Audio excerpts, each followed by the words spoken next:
আসসালামু আলাইকুম। আশা করি সবাই ভালো আছেন। আপনাদের সবাইকে প্রথমেই জানাই বন্ধুত্ব দিবসের শুভেচ্ছা। সাধারণত প্রত্যেক বছরে অগাস্টের প্রথম যে রবিবার সেটা আন্তর্জাতিকভাবে ফ্রেন্ডশিপ ডে হিসেবে অনেকেই আসলে উদযাপন করে। এবং আজকে যেহেতু বন্ধু দিবস, সেই বন্ধু দিবসের একটা স্পেশাল ভিডিও নিয়েই আপনাদের সঙ্গে এসেছি। মেইনলি একটা ব্যাপার জানাতে আপনাদেরকে যে আসলে যাদের যাদের ক্লোজ ফ্রেন্ডসরা আছে, যারা যারা বেস্ট ফ্রেন্ডস নিয়ে সুখে শান্তিতে আছেন, আপনারা এই ফ্রেন্ডশিপটাকে ভ্যালু করবেন। কারণ জীবন এমনভাবেই চলে যেতে থাকে, কোনো না কোনো সময় এমনও হতে পারে আপনার সবচেয়ে কাছের বন্ধুর সঙ্গে আপনার এত বড় একটা সমস্যা হয়ে গেল, এত বড় একটা গন্ডগোল লেগে গেল, সেটাতে আপনিও বিরক্ত হবেন। কোনো সময় হয়তো আপনার ইগো আপনাকে আটকে দিবে, আপনি হয়তো চাইবেন না তার সঙ্গে মিটমাট করে নিতে। তবে দিন শেষে আপনাকেও কিন্তু পীড়া দিতে থাকবে ব্যাপারটা। এবং যখন বয়স হবে, যখন এমন একটা পর্যায়ে চলে যাবেন যেখানে যে কারণটার জন্য আপনি সমস্যায় পড়েছেন বা ঝগড়া করেছেন আপনার ফ্রেন্ডের সঙ্গে, সেই কারণটাকে অনেক তুচ্ছ মনে হবে একটা সময় গিয়ে, এবং তখন আসলে আফসোস হবে যে এতগুলো সময় আমরা নষ্ট করেছি, আসলে নিজেদের ফ্রেন্ডশিপটাকে নষ্ট করেছি। যাই হোক, নীতি কথা বাদ দেই। আমি যে কারণে ভিডিওটি করতে বসেছি সেটা হচ্ছে বাংলাদেশের ক্রিকেটের একটা খুব স্পেশাল ফ্রেন্ডশিপ নিয়ে আজকে আপনাদের সঙ্গে কথা বলতে চাই। সেটা হচ্ছে সাকিব আল হাসান এবং তামিম ইকবালের ফ্রেন্ডশিপ।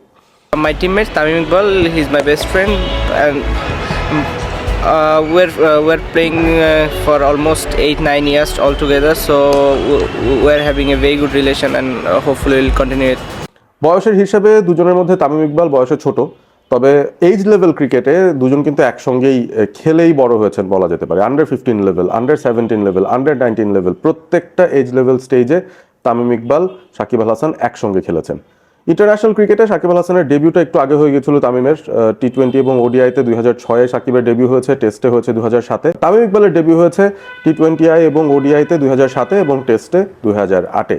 তবে এই দুইজন সমসাময়িক ক্রিকেটার্স, দুজন একসঙ্গে খুব ইয়াং এইজে বাংলাদেশ ন্যাশনাল টিমকে রিপ্রেজেন্ট করা শুরু করেছিলেন, এবং খুব কম সময়ের মধ্যেই দুজন ভালো বন্ধু তারা বাংলাদেশ ক্রিকেটের অন্যতম দুই স্তম্ভ হয়ে দাঁড়িয়ে গিয়েছিলেন। আমরা পঞ্চপাণ্ডবের কথা বলি, দুজন ডেফিনেটলি সেই পঞ্চপাণ্ডবের ভেতরে এক্সিস্ট করেন ঠিকই, তবে তাদের মধ্যে আলাদা রকম একটা বন্ডিং ছিল একেবারে শুরু থেকেই। দারুণ ফ্রেন্ডশিপের নিদর্শন তারা সবসময় দেখিয়ে গেছেন। 2007-এ হাবিবুল বাশারের আন্ডারে দুজন একসঙ্গে যখন খেলছিলেন, তাদের মধ্যে যে বন্ধুত্ব সেটা কিন্তু আমরা মাঠের ভেতরে মাঠের বাইরে তাদের অ্যাক্টিভিটিতে সেটা আমরা নোটিস করতে পেরেছি। তখনও তো তারা মাত্র কিশোর পর্বটা পেরিয়ে যুবক হয়েছেন, 20+ তাদের বয়স হয়েছে। তখন দেখতাম বেশ খুনসুটি করছেন। সোশ্যাল মিডিয়াও তখন বেশ নতুন নতুন, ফেসবুক, সেই জায়গাটায় এক একজন যেই পোস্ট দিতেন, এখন হয়তো সেটা দেখে তারা এম্বারেসড হবেন, তবে সেখানেও ফুটে উঠেছিল তাদের ফ্রেন্ডশিপের নিদর্শন। এবং সাকিব আল হাসান, তামিম ইকবাল এত ভালো ক্রিকেটার, তারা রাতারাতি তারকা বনে যান বাংলাদেশ ক্রিকেটের হিসেবে। এবং এই কম বয়সের মধ্যেই তারা বিভিন্ন ধরনের জায়গা থেকে অফার পাওয়া শুরু করেন। ন্যাশনাল টিম তো বটেই, সাকিব আল হাসান 2011-তে বাংলাদেশকে রিপ্রেজেন্ট করেছেন আইপিএলে, কলকাতা নাইট রাইডার্সে। তার পরের বছরই তামিম ইকবাল গিয়েছেন আইপিএলে।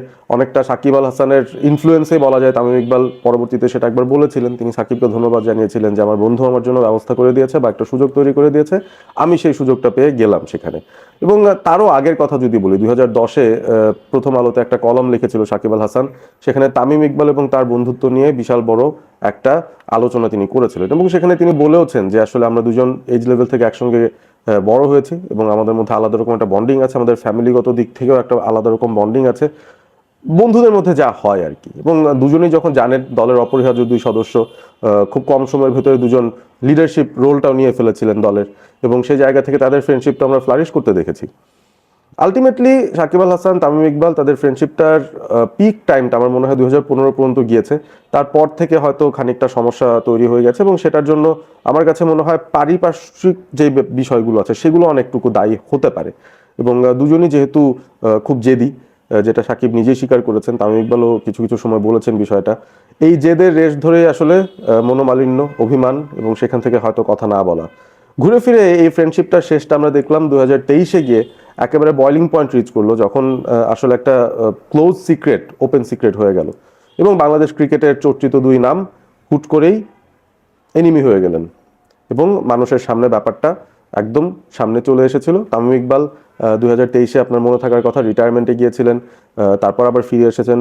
তারপর তামিম ইকবাল 2023 ওডিআই ওয়ার্ল্ড কাপের আগে তাকে যেভাবে বাদ দেওয়া হয়েছে, বা তিনি যেভাবে অস্বীকৃতি জানিয়েছেন তাকে যে রোলে খেলতে দেওয়া হয়েছে, সেই বিষয়টা নিয়ে তার একটা ইমোশনাল ভিডিও ছিল।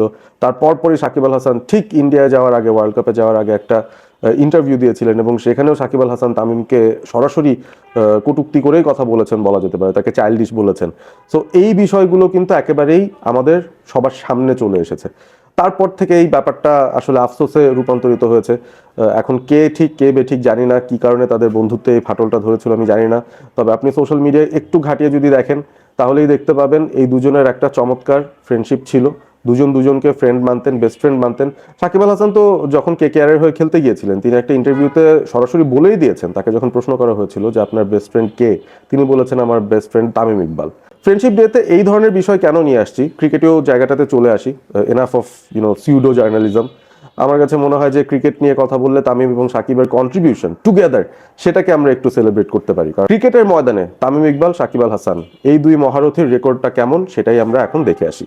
তামিম সাকিব সব মিলিয়ে 6 বার টেস্টে জুটিবদ্ধ ছিলেন, রান করেছেন 430, অ্যাভারেজ 71.7 এবং দুটো 100 রানের জুটি আছে, একটা 50 রানের জুটি আছে দুজনের মধ্যে। ওডিআই ক্রিকেটে 50 পার করেছিলেন তারা।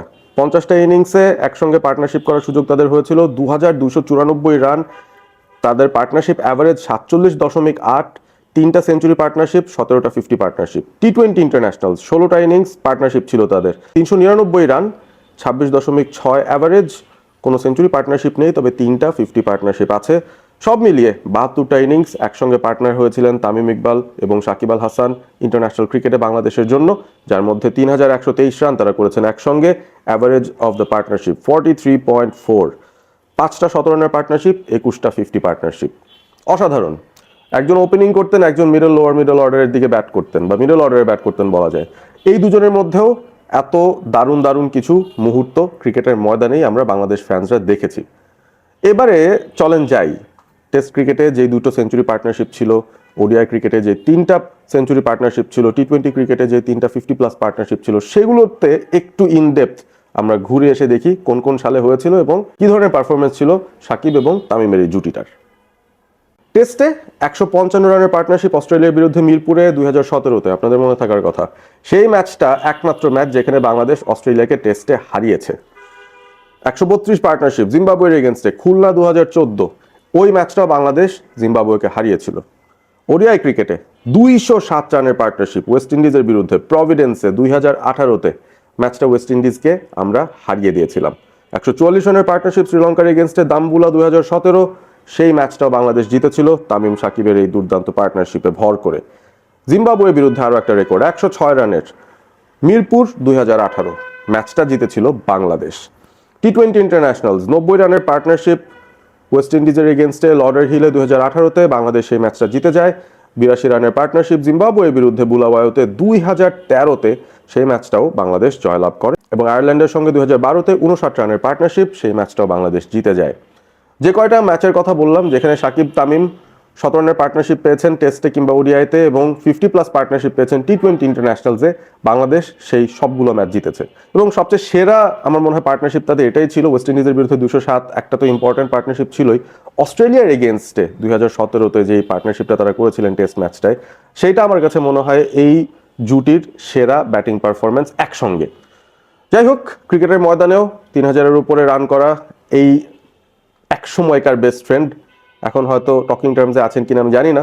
তামিম ইকবাল যখন হার্ট অ্যাটাক করেছিলেন এই বছরের শুরুতেই, তখন কিন্তু সাকিবের পরিবার গিয়ে তামিমের পরিবারের সঙ্গে তামিমের সঙ্গে দেখা করতেও গিয়েছেন। সুতরাং বরফ গলতে আসলে একটা মুহূর্তর প্রয়োজন হয়, সেই মুহূর্তটা হয়তো এখনও এসে উপস্থিত হয়নি। তবে আশা করব এই যে ফ্রেন্ডশিপের ঝলক আমরা ক্রিকেটের ময়দানের বাইরেও বা ক্রিকেটের ভেতরেও দেখেছি, বাংলাদেশের ক্রিকেটের দুই স্তম্ভের কাছ থেকে তামিম এবং সাকিব, সামনে কি দেখতে পাবো কিনা জেনুইন ফ্রেন্ডশিপের রিইউনিয়ন। সবাইকে আরও একবার ফ্রেন্ডশিপ ডের শুভেচ্ছা জানাচ্ছি। ভিডিওটি ভালো লেগে থাকলে অবভিয়াসলি শেয়ার করবেন আপনার বন্ধুদের সঙ্গে। ভিডিওটি ভালো লাগলে অবশ্যই কমেন্ট করে জানাবেন আপনাদের মতামত, তামিম সাকিব পার্টনারশিপ বা তাদের ফ্রেন্ডশিপ নিয়ে আপনাদের কি মতামত, এবং সেই সাথে সাবস্ক্রাইব করবেন অল স্পোর্ট এবিপি চ্যানেলটি। ভালো থাকবেন সবাই।